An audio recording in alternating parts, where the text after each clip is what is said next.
Watch up mga kapangit, nandito na naman si Ate Pangit nyo. Magbuhay mga lakal na naman kami ni Ate Marisol. Yan yung aking kaibigan na masipag.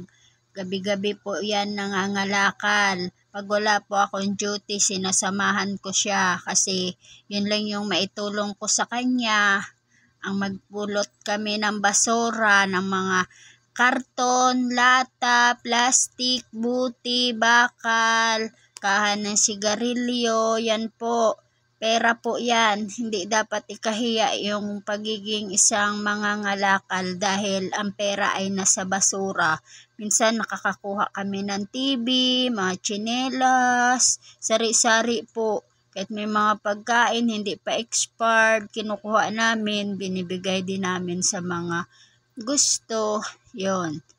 Tapos, kailangan lang namin bilisan kasi 8 to 9 darating na yung truck ng basura.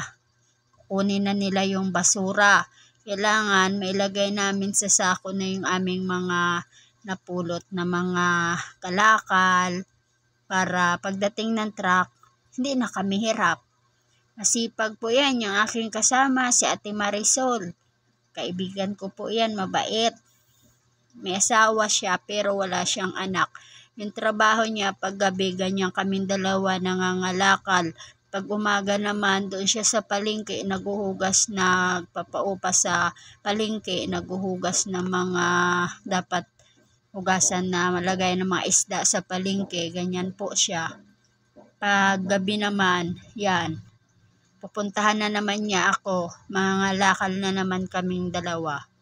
Kaya yan po. Si Ate Marisol, ang aking kaibigan.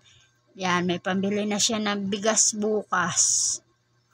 Pag nabenta na niya yung kalakal na nakuha namin, nabibili po yan mga kahan ng sigarilyo.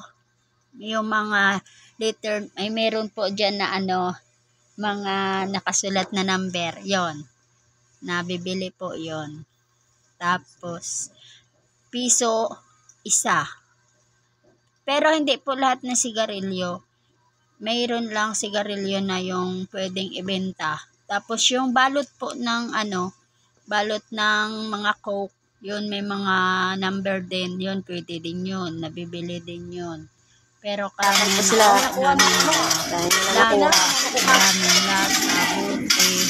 yan. Kahit sabihin na mabaho, madumi, ang hinahalukay namin, at least pera naman yung hinuhukay namin. Yan.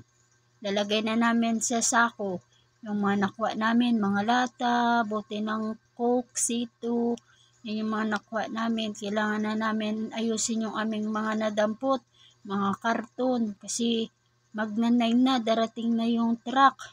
Bilisan natin Ate Marisol, kasi pag dumating yung truck, mahirapan tayong dalawa, nakakalat pa yung ating mga basura, ay ating mga kalakal. Kaya mga kapangit, ang dami namin nakuha na mga kalakal. Bukas yan, pwede na niya yan ibenta, pera na niya yan, may pambili na siyang bigas, ulam. Yan, ganyan yung trabaho namin. Pag wala akong gawa, sinasamahan ko siya. Kasi sa harapan lang din naman namin yung mga basura na dito lang sa malapit sa pinagjujutihan ko yung mga basura na tinatapon nila. May mga TV dyan, may mga sari-sari nakukuha namin. Pwede pa. Yan.